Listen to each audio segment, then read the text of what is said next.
Ahoj Rex, povie Dudu. Tak dobre, pripravím ti tú tvoju obľúbenú pizzu. Ty zatiaľ čakaj v jedálni. Dobre, počkám, povie Dudu. Zatiaľ začal robiť pizzu a pridal do nej bylinku za búdlivku. Bylinka za búdlivka je bylinka, ktorú keď zješ, na všetko zabudneš.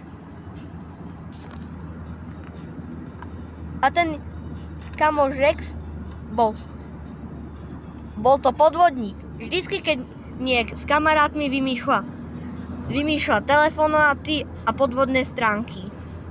Tak keď už pizzu mal, tak išiel do jedálne.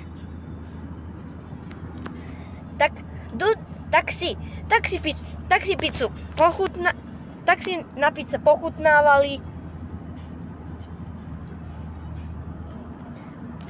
Pardon, povie Rex.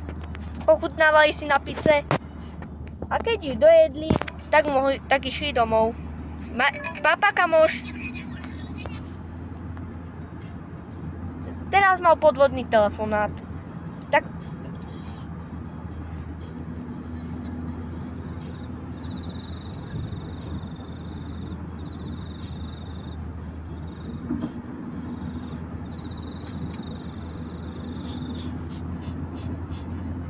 zrazu Dudua začala boleť hlava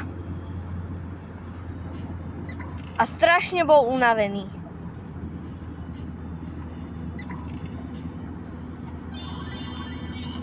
Ježiš, ja som strašne unavený a bolí ma hlava, pôjdem spať, narieka Dudu.